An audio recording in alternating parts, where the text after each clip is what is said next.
Sudah.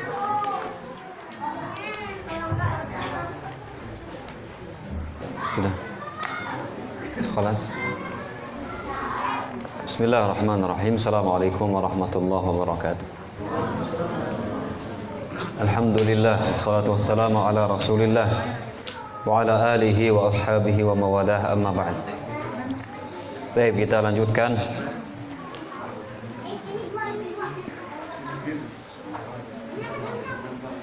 Penulis rahimahullah ta'ala mengatakan, hal yajuzu talabu du'ai minal ahya'i, apakah boleh meminta doa dari orang yang masih hidup?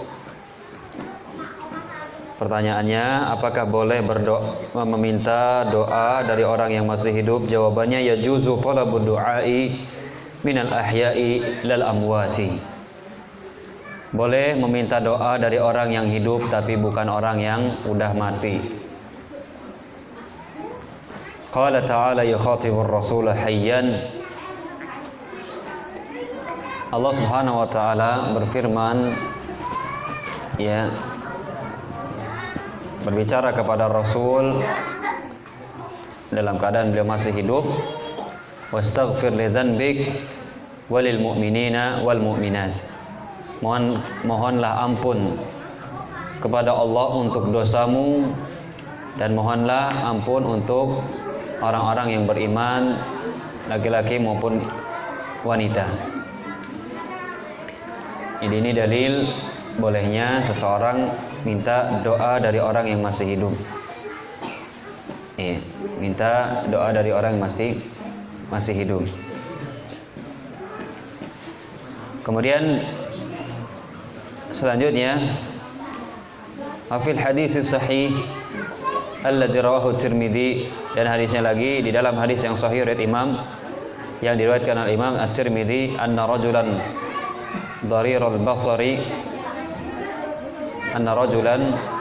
basari ata an-nabiy sallallahu alaihi wasallam faqala ud'u Allah an yu'afiyani. Dan ini lagi, ada seorang buta, ya, tidak bisa melihat, datang kepada Nabi sallallahu alaihi wasallam. Lalu dia berkata, ud'u Allah an yu'afiyani. Berdoalah kepada Allah wahai Nabi, ya, agar Allah menyembuhkanku. Jadi sahabat ini minta didoakan, ya, kepada Nabi, dan Nabi tidak melarangnya. Nabi tidak mengatakan, kamu ini minta doa kepada saya. Enggak. Menunjukkan boleh kita minta didoakan dari orang yang masih hidup. Atau minta didoakan dari orang yang masih hidup. Dalilnya banyak sekali. Dalilnya banyak, di antaranya ini.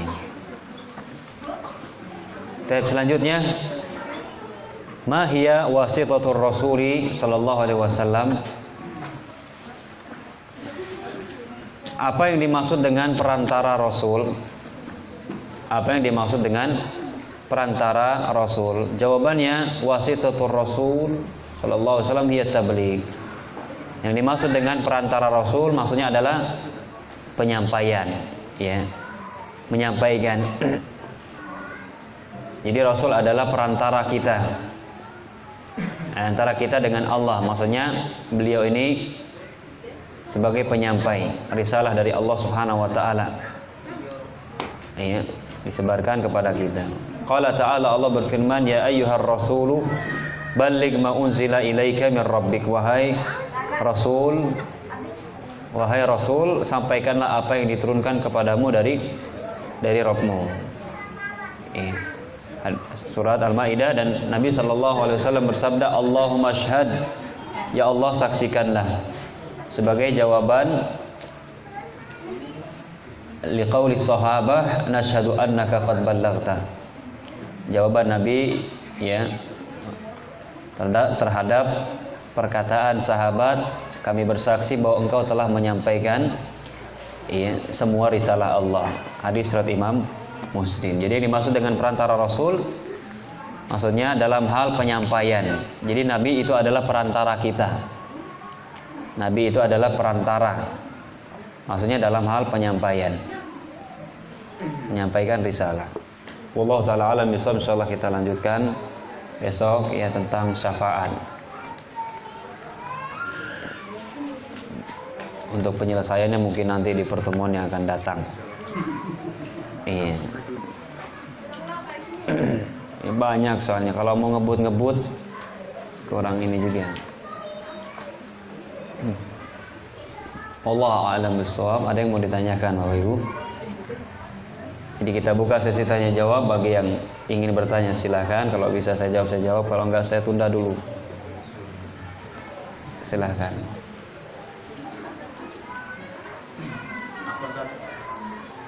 Pertanyaan kemarin itu yang takfir.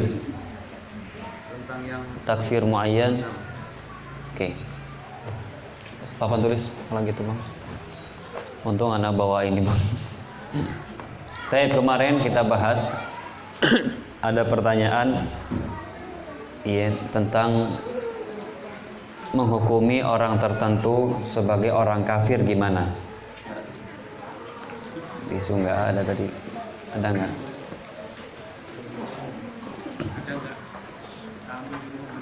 Jadi Bapak Ibu yang dimuliakan oleh Allah, takfir, hukum kafir itu ada yang am, ada yang khas.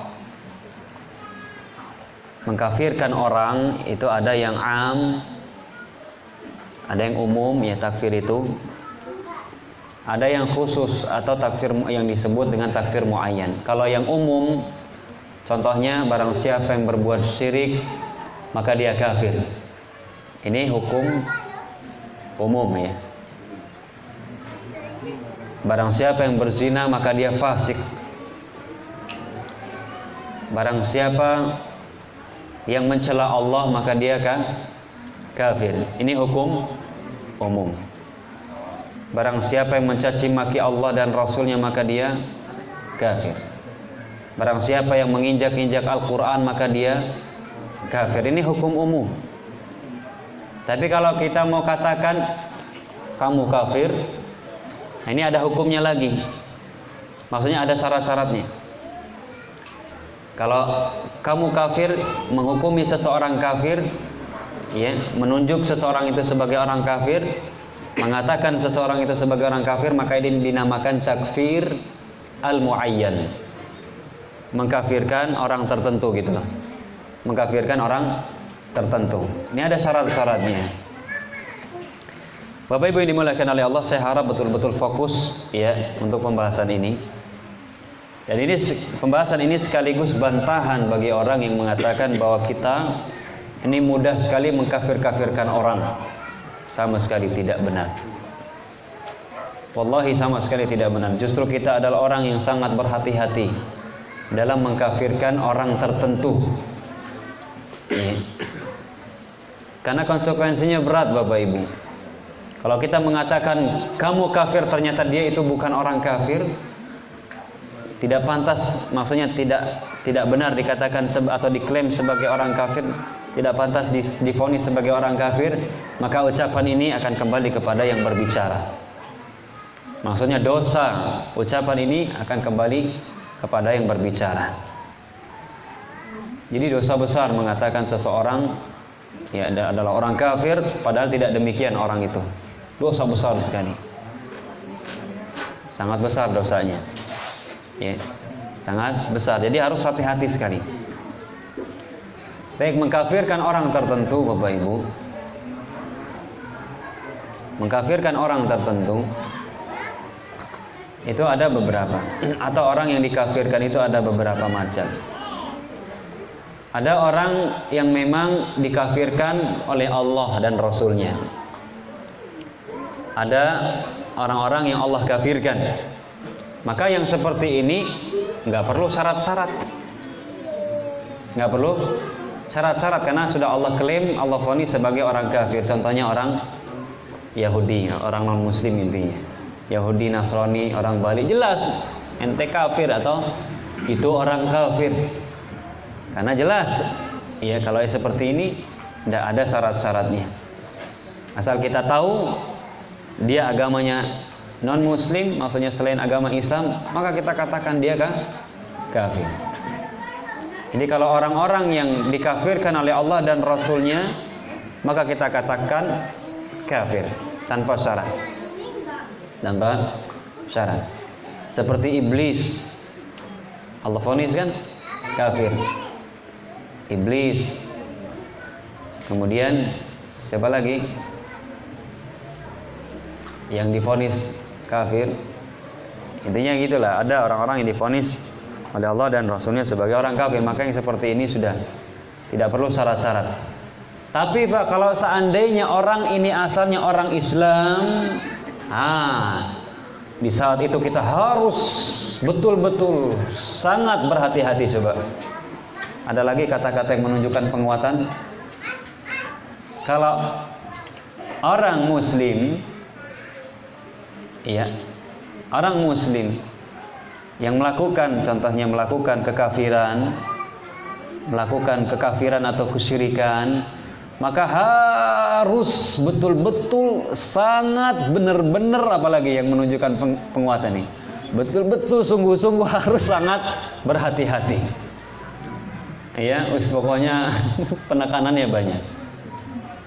Karena ada orang yang dia melakukan kesyirikan, melakukan kekufuran, tapi dia nggak kufur karena ada penghalangnya. Contoh Pak, anak kita nginjek-nginjek Al-Quran, bahwa kita kata kamu kafir ini. Anak kita belum balik, anak kita nih masih kecil, 2 tahun 3 tahun, disangkanya apaan gitu ya, dia injek-injek. Tapi saya tanya, nginjek-injek Al-Quran kayak gitu hukumnya apa? Kafir. Apakah anak kita langsung kafir? Ntar dulu, makanya ada syarat-syaratnya. Ada syarat-syaratnya. Iya.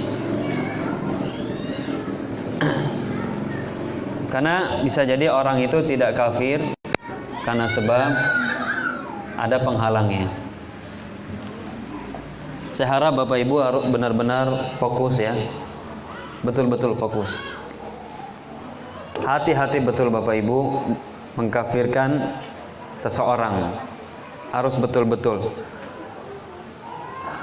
Dalam mengkafirkan, ini takfir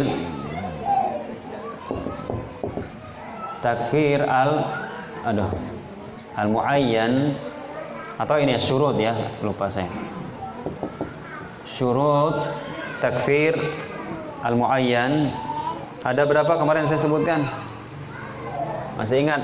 Ada 6. Ada 6. Jadi syarat takfir muayyan, syarat menghukumi orang tertentu sebagai orang kafir. Syarat ini harus terpenuhi semua Pak.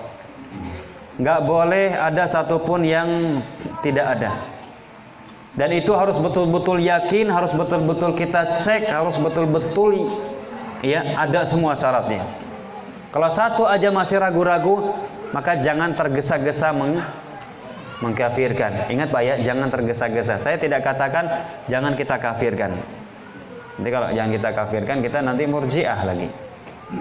Murji'ah itu kelompok yang mengatakan asal orang itu meyakini Allah sebagai Tuhannya, ya dia mau maksiat apapun imannya tetap tinggi ya, imannya tidak masalah. Orang yang fasik sekalipun imannya tetap sebagaimana imannya Nabi dan sahabat. Tapi saya sebutkan dulu syarat-syaratnya. Ini yang kedua, ketiga, keempat, kelima, keenam ya. Yang pertama adalah al-aqlu. Al-aqlu, kemudian al-bulugh, kemudian al-ilmu, kemudian al-ikhtiyar.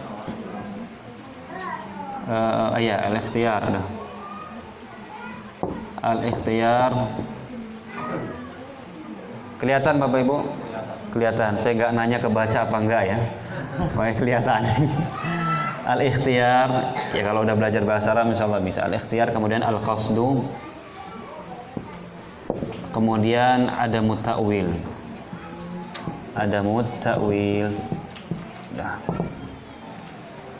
Nah ini syarat-syarat takfir muayyan. Ini bahas panjang lagi. Ada sebetulnya rekaman saya, kalau nanti nggak jelas saya kirimkan nanti rekaman saya ada juga membahas ini. Dan bagi Bapak Ibu yang mau belajar dari dasar saya ada channel Telegram. Ya, di situ saya bahas kitab-kitab dari dasar di Telegram. Jadi saya punya program SMI, silsilah mutun ilmiah. Jadi membahas matan-matan, diawali dengan nawaqidul Islam, kemudian qawaidul arba, sudah selesai, kemudian usul salasa, dan terus nanti bahas yang lainnya. Jadi yang pertama adalah berakal. Al-aql ini berakal, sinilah ya, berakal. Atau bapak-bapak aja deh lah yang nulis yang Indonesianya ya. Kan akal, al-aqlu, al-bulug, ada balik gitu kan. Al-ilmu, tahu hukum. Al-ikhtiyar itu pilihan sendiri, tidak dipaksa. Adalah saya tulis aja lah. Apa? Berakal. Yang kedua, baligh. Yang ketiga apa? Tahu ya. Tahu hukum. Tahu hukum amalan yang sedang dia lakukan. Yang keempat, al-ikhtiyar, tidak dipaksa. Tidak. Dia benar-benar maksudnya itu bukan salah ucap. Bukan salah perbuatan. Kadang kita Pak bawa Al-Qur'an contohnya jatuh keinjek. Niat enggak itu? Enggak niat itu ya qadarullah gitu kan, salah. Cuman karena enggak niat. Saya kemudian ada mutakwil ini yang nanti agak repot dikit jelasinnya, tapi insyaallah kita berusaha. Ada mutakwil ini tidak mentakwil. Iya, atau bahasa lainnya tidak ada syubhat. Tidak ada syubhat. Iya. Taib. Pokoknya nanti kalau nggak paham ini, kurang jelas, lihat aja di Telegram saya. Jadi saya kirimlah di grup. Di yang pertama ini. Syarat yang pertama Bapak Ibu adalah berakal. Ingat Bapak Ibu, saya ulangi lagi, saya tekankan lagi, saya ingatkan berulang kali, syarat ini harus terpenuhi semua. Kalau kita mengatakan kamu kafir.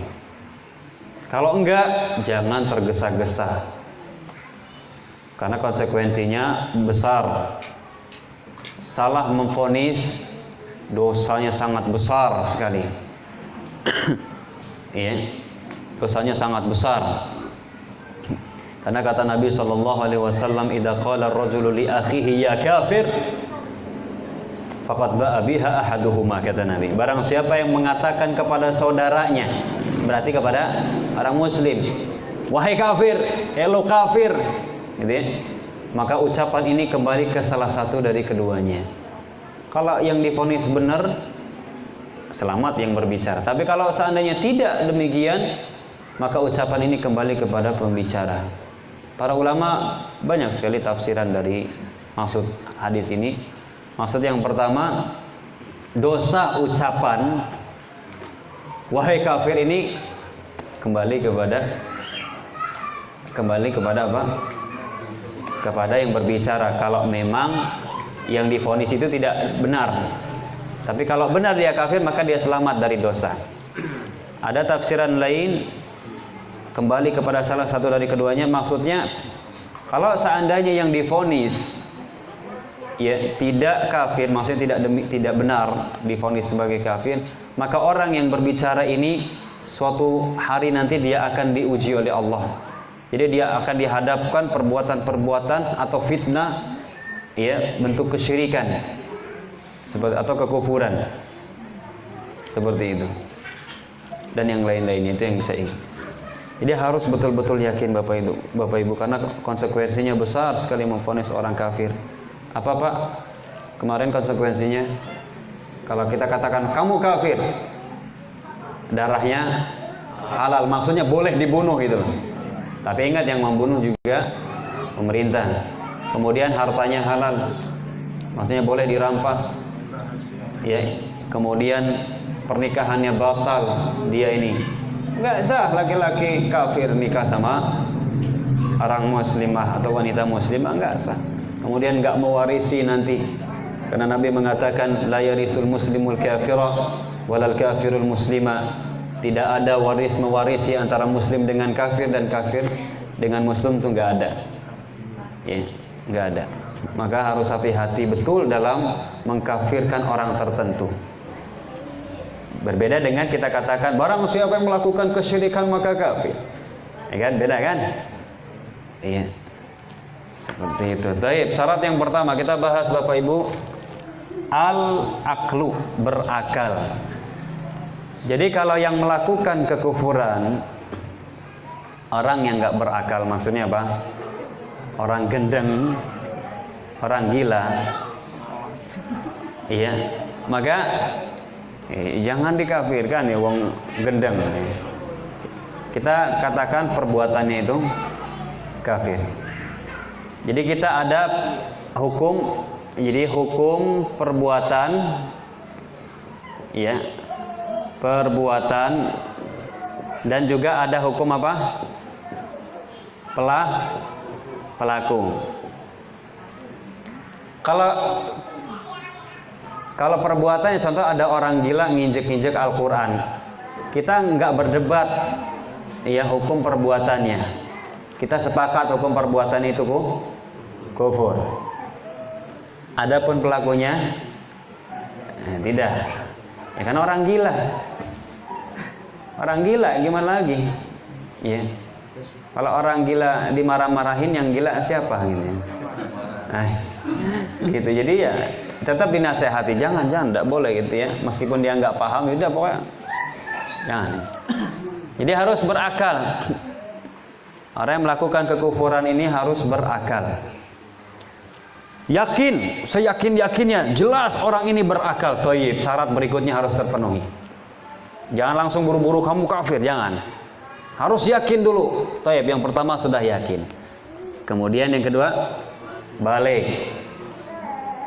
Thayyib, dia berakal, sehat, tapi belum balik. Contohnya ada Al-Quran, dia sobek-sobek. Al-Quran dia injek, dia ludahin contohnya. Ya jelas perbuatan ini perbuatan kufur atau perbuatan kafir. Tapi pelakunya ya enggak jatuh kepada kafir, karena syarat takfir muayyan itu harus balik. Kadang pak anak-anak kecil ya, kalau kita lagi ngajar contohnya, saya pernah, siapa yang cinta kepada Allah dan Rasul? Saya ada yang ngomong, enggak, saya mah katanya. Saya enggak cinta. Tapi perkataannya kufur dah, Pak. Kufur. Apa kita kata, kamu kafir apa kayak gitu? Enggak. Perbuatannya kufur, tapi orangnya enggak, karena belum balik, anak-anak nih namanya juga. Ya, tapi tetap kita nasihati, enggak boleh kayak gitu.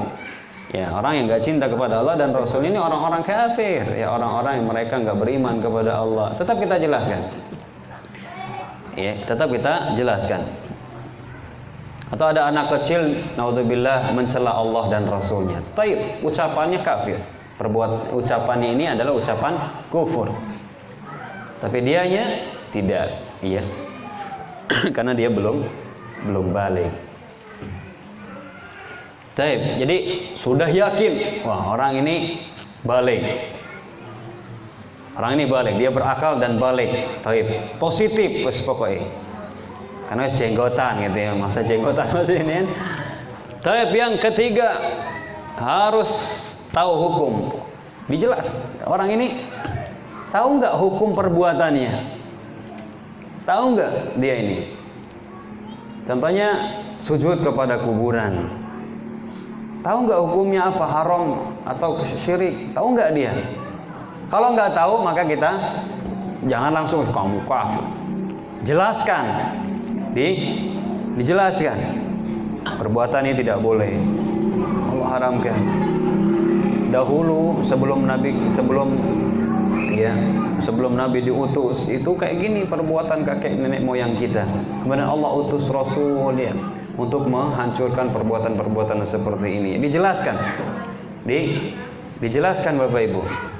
Kebanyakan kaum muslimin yang jatuh kepada kesyirikan nih, penghalangnya ini aja Pak. Biasanya ini yang paling sering, yang paling banyak kita dapati, penghalang kita takfir muayyan tuh ini. Iya. Baik.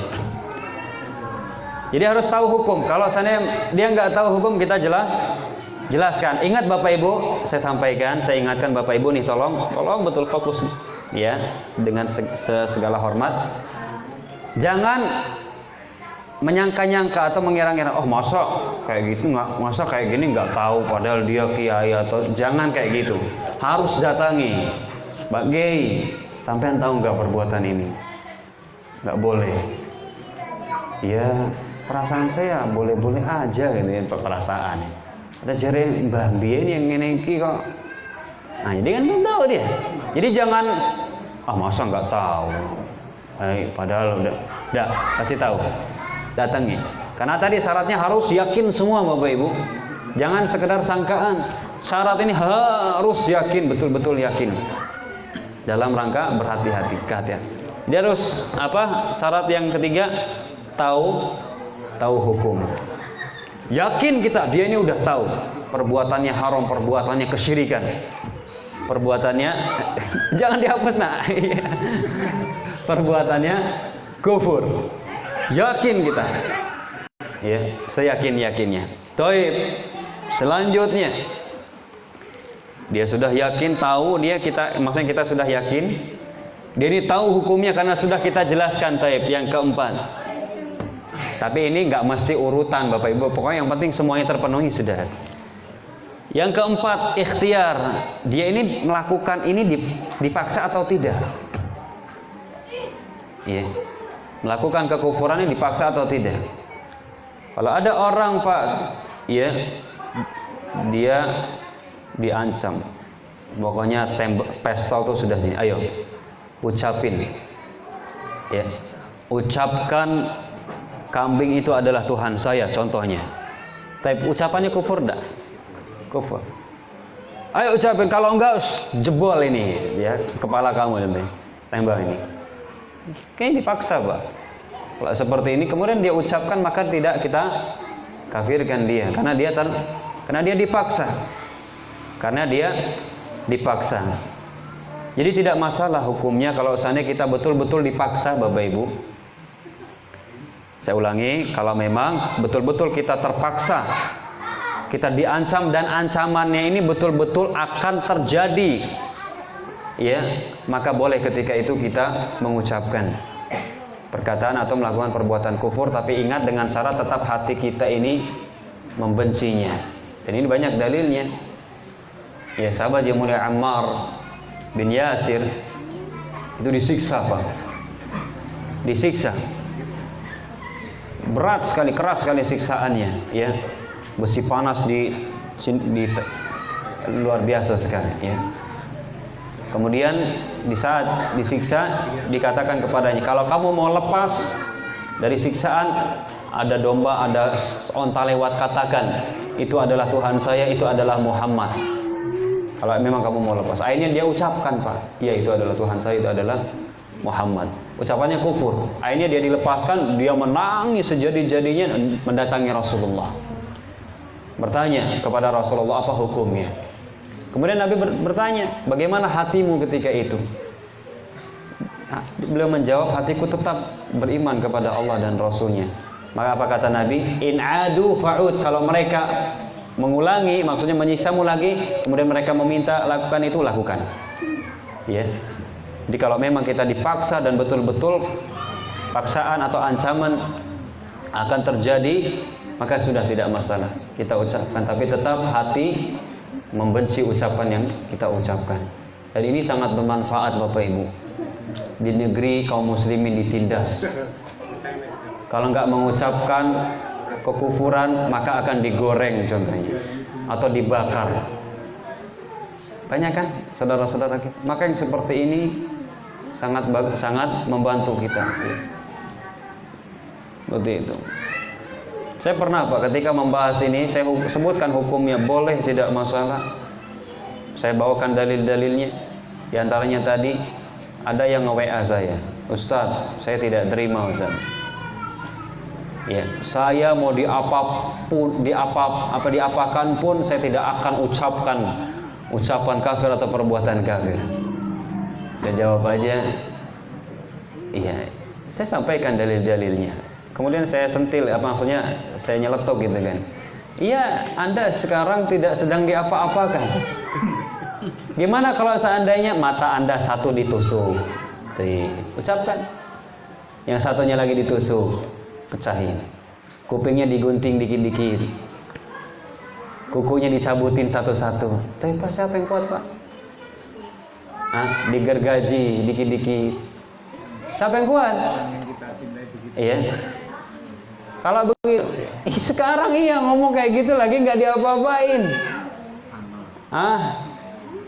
Tapi kalau seandainya kita betul-betul terancam seperti itu, sudah Pak, apa yang mereka inginkan kita lakukan, tapi dengan tetap hati kita, iya, hati kita benci. Contohnya, ayo kau makan daging babi, kalau enggak saya bacok kepalamu contohnya. Dan ini betul-betul kalau enggak kita lakukan, kita akan betul-betul dibacok. Oke, makan. Tapi ingat betul-betul terpaksa, iya. Dan hati itu tetap tidak suka, benci. Jadi ingat syarat yang keempat melakukan kekufuran itu tidak dipaksa ya. Tidak dipaksa. Kalau dipaksa maka berarti ada penghalang. Kemudian yang kelima, al-qasdu, harus betul-betul bermaksud atau berniat melakukan perbuatan tersebut, nih perbuatan kufur. Kalau seandainya salah ucap, salah perbuatan, maka tidak kita vonis. Contohnya, Nabi SAW sebutkan dalam hadis beliau, ada seseorang Pak sedang berteduh di bawah pohon. Dia melakukan perjalanan jauh, bekal-bekalnya ada di unta, air minumnya, makanannya, pokoknya bekalnya di unta. Dia di perjalanan di padang pasir.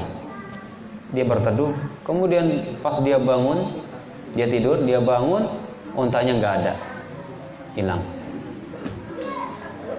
Dia pun putus asa Pak, gimana di padang pasir jauh kemana-mana, nggak bawa bekal. Dia pun putus asa, ya sudah, nunggu mati aja di bawah pohon. Nunggu mati. Ini dia pun tidur. Pas dia bangun, ternyata ontanya tadi ada di sisi dia, di dekat dia. Kemudian ini Nabi yang bercerita. Kemudian dia pun saking senangnya Pak, dia mengatakan, ya Allah, ana rabbuk wa anta abdi. Ya Allah, aku adalah Tuhanmu sedangkan kau adalah hambaku. Jadi akhta'a min syiddatil farah, kata Nabi. Dia salah karena saking senangnya.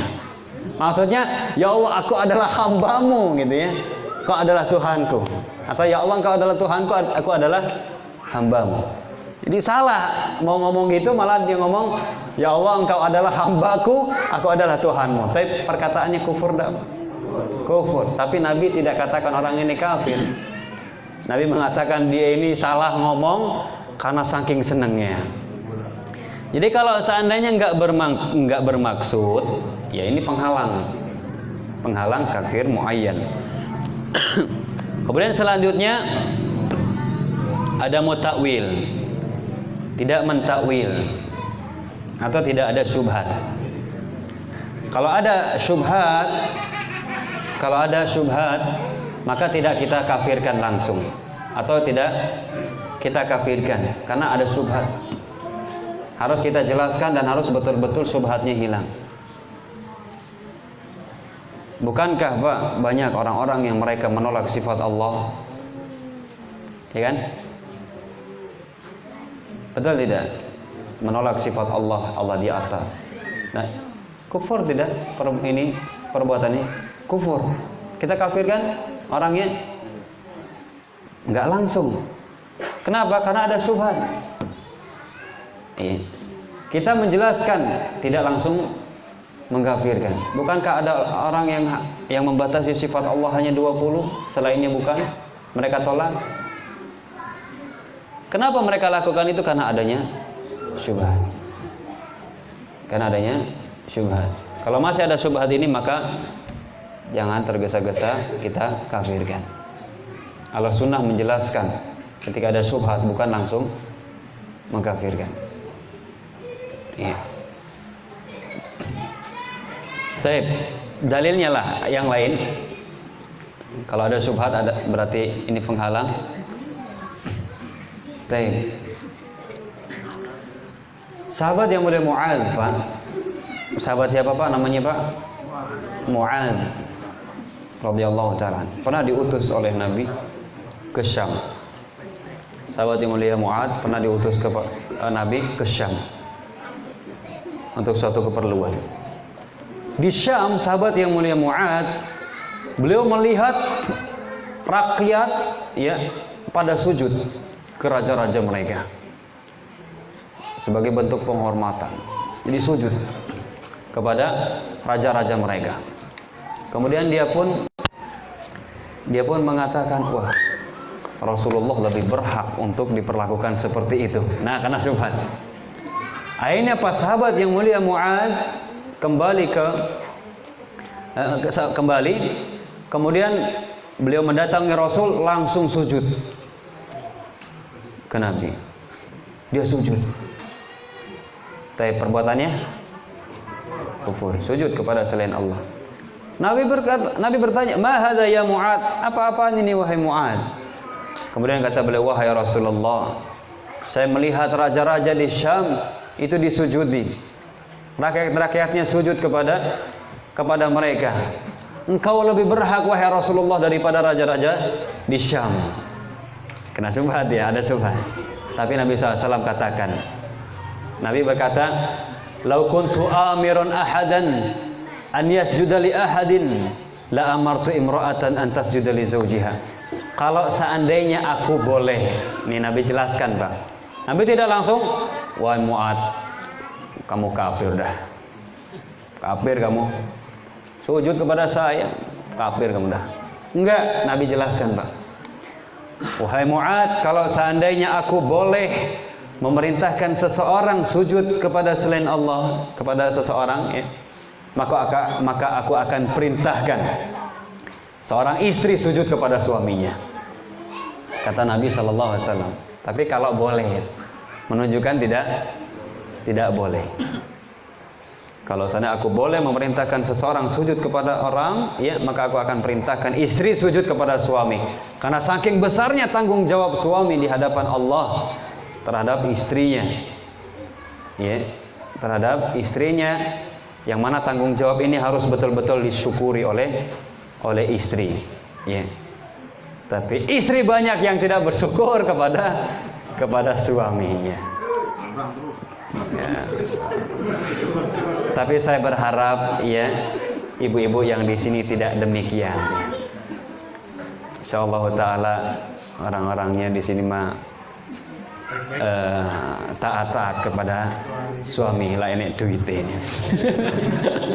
Enggak ya. Mudah-mudahan enggak gitu. Tapi Pak, kalau seandainya orang itu berakal, kemudian orang itu balik, orang itu yang ini kita belakangin aja. Orang itu tidak dipaksa. Ya. Contohnya orang sujud kepada kuburan. Dia bermaksud benar-benar niatnya ya sujud kepada kuburan dan tidak ada syubhat, karena kita sudah jelaskan, tetap ngengkel, toyib, anta kafir. Anta kafir.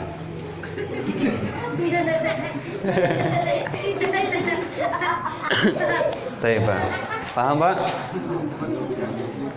Ya. Contohnya deh gini. Ada dukun. Contohnya ada dukun. Ada dukun. Dia balik. Dia berakal. Iyalah masa anak kecil, masa orang gila jadi dukun gitu kan. Meskipun ada ini. Baik. Ada dukun contohnya, dukun santet. Dia berakal. Dia balik. Dia lakukan itu bukan karena dipaksa. Dia niat betul melakukan itu karena ada duitnya. Tidak ada syubhat. Karena kita sudah jelaskan, sudah terangkan hukumnya haram dan jelas kita jelaskan. Tapi tetap ngengkel, enggak, saya tetap lakukan ini. Tapi berarti anta kafir. Jelas Pak, syarat-syaratnya sudah terpenuhi. Ya, karena kita sudah jelaskan di hadapan dia Pak, ini jelaskan dengan lembut, dengan kata, tapi dia tetap ngengkel, enggak. Tetap saya lakukan ini. Tapi berarti anta kafir. Anta kafir. Boleh enggak kita bunuh dia langsung? Hah? Boleh, tapi yang melaksanakan pemerintah atau orang yang dibolehkan oleh pemerintah. Iya. Membahayakan menghalalkan hartanya, Ustaz. Bahaya. Ya itu juga nggak boleh makanya. Jadi nggak boleh kita langsung, wah ada tuh dukun, kita datangin dakwah, nggak mau langsung tebas batang lehernya. Apa hukumnya? Apa kita nanti dikisos? Nah, ada pembahasan Bapak Ibu. Kalau ada orang membunuh dukun atau membunuh orang yang melakukan kesyirikan dan sudah jelas betul ini syaratnya sudah terpenuhi, maka dia dosanya hanya di melanggar pemerintah. Dia mengambil hak pemerintah. Cuman dia nggak dikisos. Kalau untuk pembunuhannya dia nggak berdosa karena memang orang yang melakukan kesyirikan, kekufuran dan sudah terpenuhi ini syarat-syaratnya, maka memang halal darahnya. Hanya saja yang melaksanakan atau mengeksekusi adalah pemerintah. Dia ini nggak disuruh. Dia mendapatkan dosa memberontak, termasuk memberontak kepada pemerintah. Dosanya itu, tapi dia tidak dibunuh, tidak dikisos. Iya. Jadi jangan macam-macam atau jangan terburu-buru. Harus betul-betul terpenuhi ini Bapak Ibu. Kalau enggak jangan. Ya. Tapi kalau kita sudah tahu anta kafir, kamu kafir, apa konsekuensinya? Sudah, kalau dia jadi imam, nggak boleh kita sholat di belakangnya. Karena orang kafir. Ya.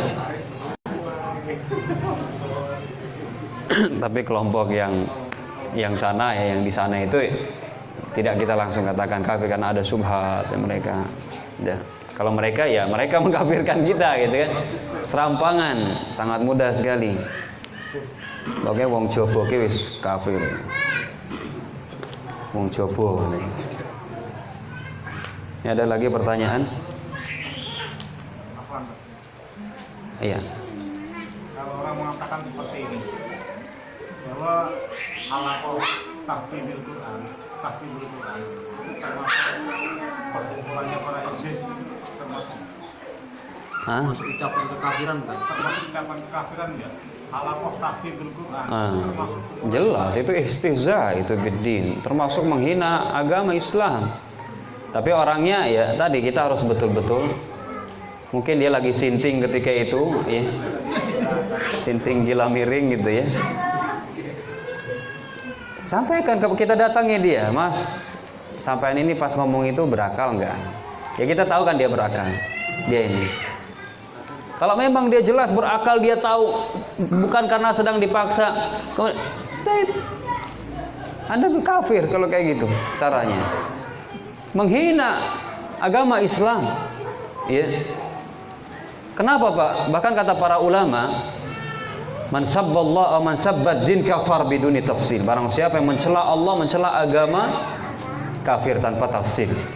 Tapi maksudnya ya ini juga kalau tanpa tafsir kurang tepat. Itu saking ininya gitu ya, girohnya terhadap agama. Kalau memang dia berakal, dia balik, dia tahu hukum, ya dia tahu hukum, atau minimal tahu buruknya perbuatan tersebut, dia tidak dipaksa, bukan mau dibacok atau gimana. Kemudian memang dia bermaksud ngucapin itu, ya, dan ini biasanya nggak masuk. Kalaupun ada ya subhat, tapi kita jelaskan. Kalau sudah kita jelaskan, kamu taubat nggak dari ucapan tersebut? Enggak, saya yakini itu adalah halaqah iblis, taib anta kafir, bukan muslim. Mencela agama. Kalau memang Pak orang itu ada pengagungan terhadap Allah dan apa yang berkaitan dengan Allah, maksudnya agama Allah, nggak mungkin dia mengucapkan celaan atau cacian terhadap agama ini nggak mungkin. Celaan yang dia ucapkan itu muncul dari ketidakadaan pengagungan dia kepada Allah Subhanahu wa taala.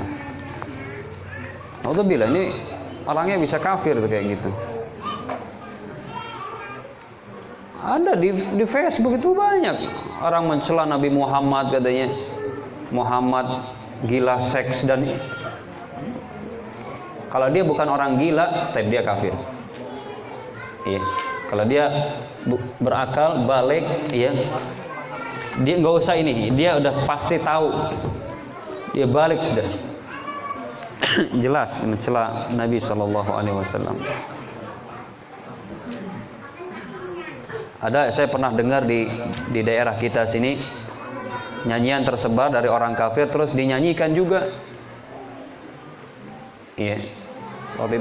Waktu saya awal-awal itu saya dengar ada orang ngomong Nabi Muhammad Sallallahu Alaihi Wasallam bersepeda, bersabda. Ini dimain-mainkan. Ini termasuk istihza, mengolok-ngolok. Ya. Harus dijelaskan orang ini. Anda tahu nggak ucapan tersebut adalah ucapan kufur? Kadang dia ya disangkainya ya bagus-bagus aja, boleh-boleh aja gitu kan. Nggak, ini perbuatan kekufuran.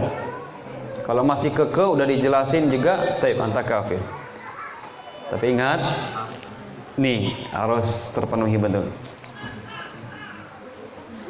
Di sini ada pertanyaan, jika seseorang ingin bersedekah atau zakat harus kepada orang yang beribadah atau basing orang?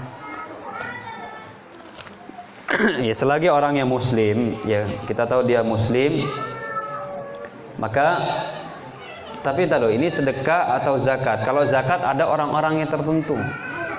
Ya panjang lagi ya di surat At-Taubah ayat 60 ya atau 61.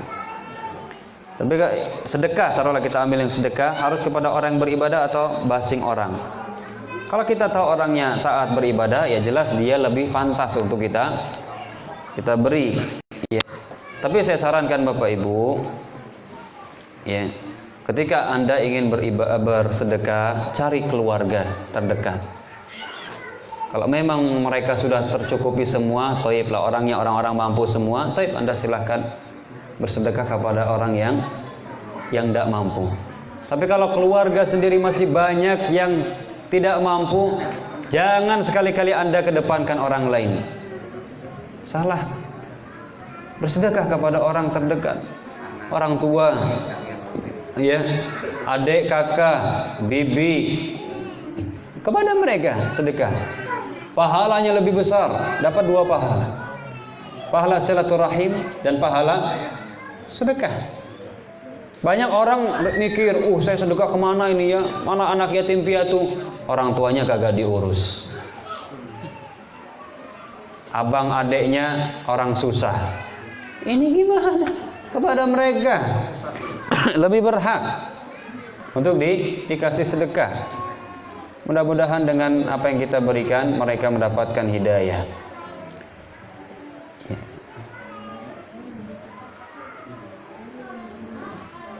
Apa hukumnya sholat menggunakan mukena yang jelek, padahal kita punya yang bagus? Ya hukumnya boleh aja selagi mukenanya tidak menampakkan aurat.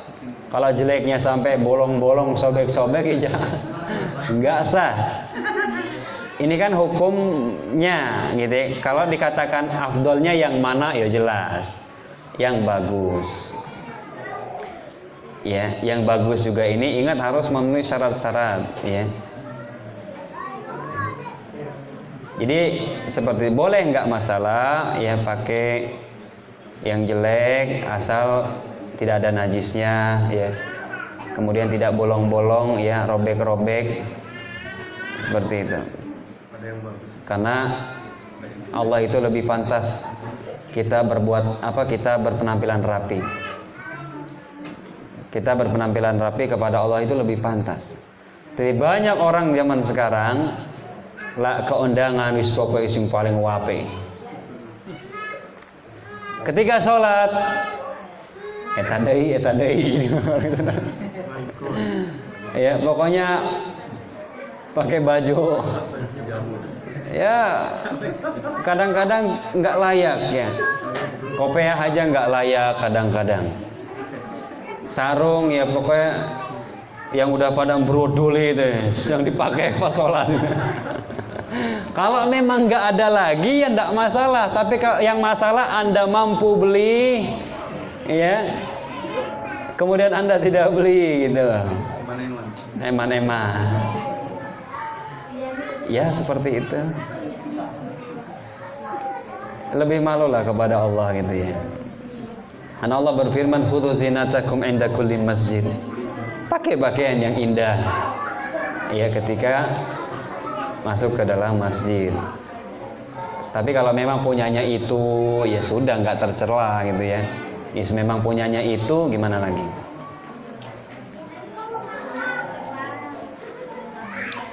Ketiga, apakah berkumpul di perempatan?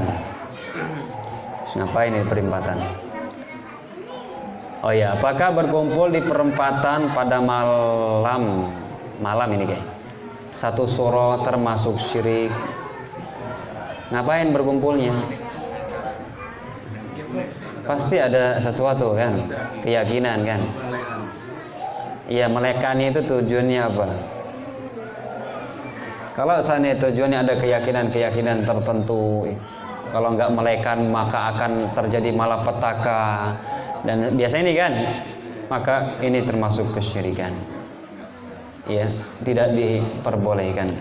Tidak boleh Bapak Ibu kita meyakini hari tertentu, tanggal tertentu, bulan tertentu, benda tertentu sebagai pembawa sial kecuali berdasarkan dalil.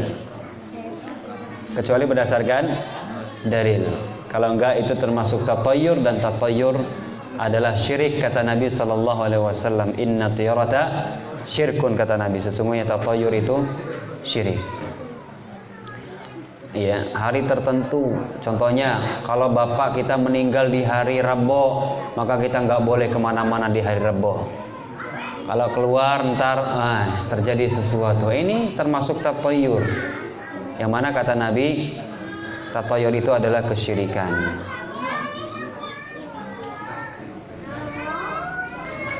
Apa hukumnya jika seorang laki-laki suka bersedekah kepada orang lain, kepada kerabat, tapi pelit gitu ya, saya tambahin dikit.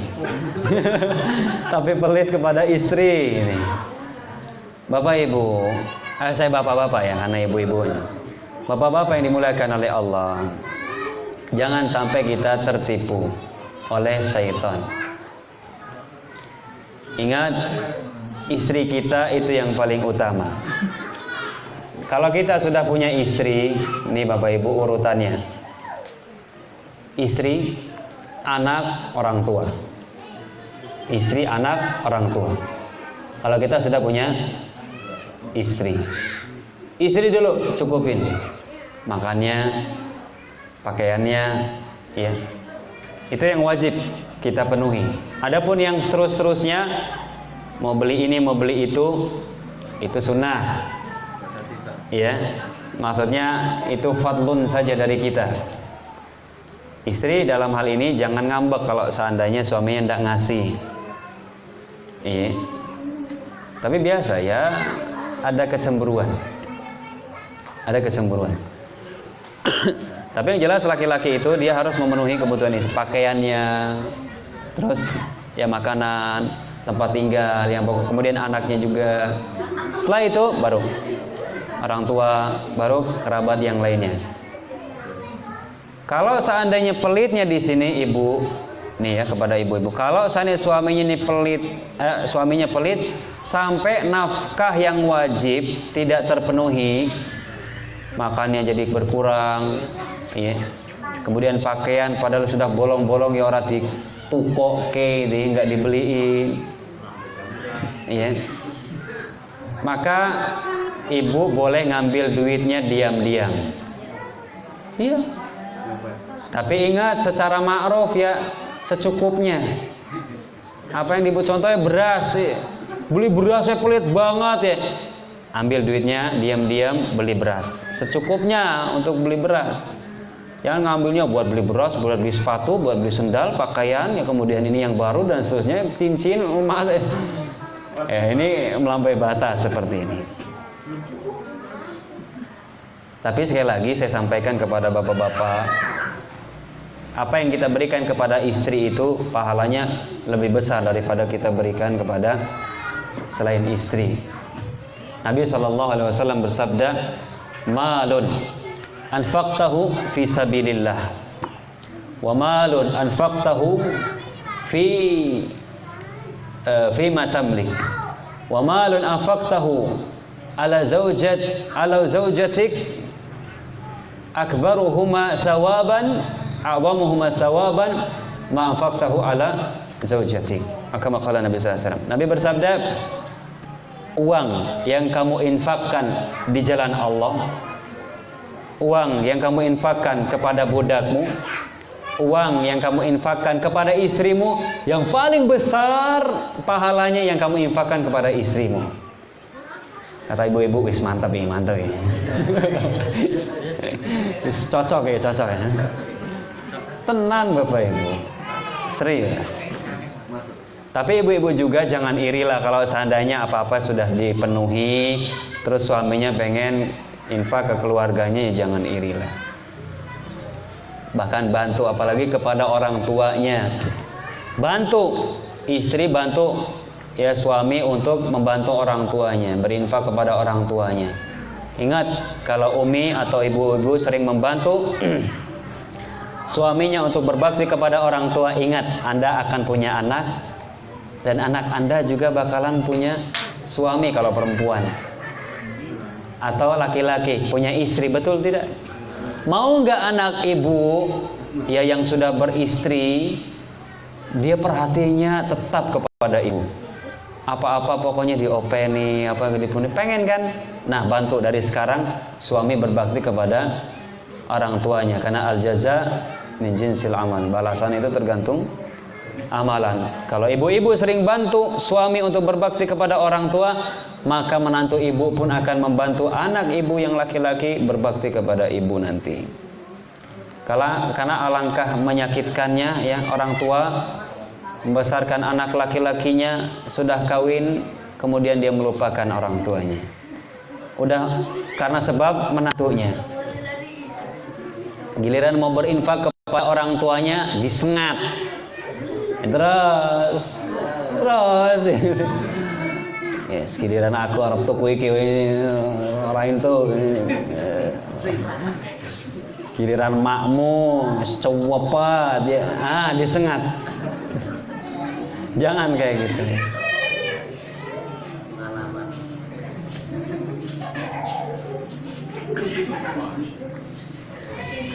Misal pertanyaan berikutnya yang terakhir ya. Misal terjadi perceraian dan punya anak, tapi setelah bercerai laki-laki, maksudnya suami, tidak memberi nafkah ke anak bertahun-tahun. Apakah anak tersebut dianggap yatim? Bapak Ibu yang dimuliakan oleh Allah, yatim itu adalah anak yang belum balik ditinggal mati bapaknya. Ini yang dimaksud dengan yatim. Anak yang belum balik ditinggal mati bapaknya. Kalau bapaknya belum mati, ya belum dikatakan yatim. Iya, belum dikatakan anak yatim. Dan ini bapaknya nggak tahu diri,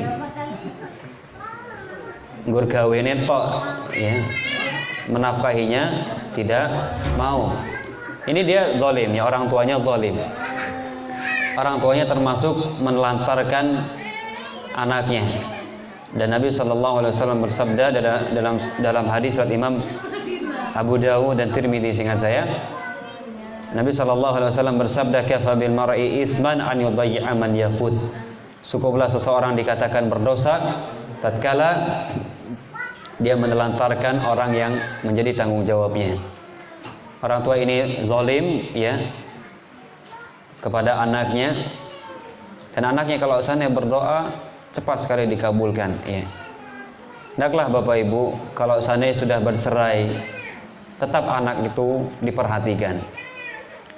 Tetap anak itu diperhatikan. Usahakan tetap tinggal bersama salah satu ya dari yang bercerai ini ya, tetap diusahakan. Karena tinggal atau dititipkan di orang lain itu jelas tidak enak sekali. Ya.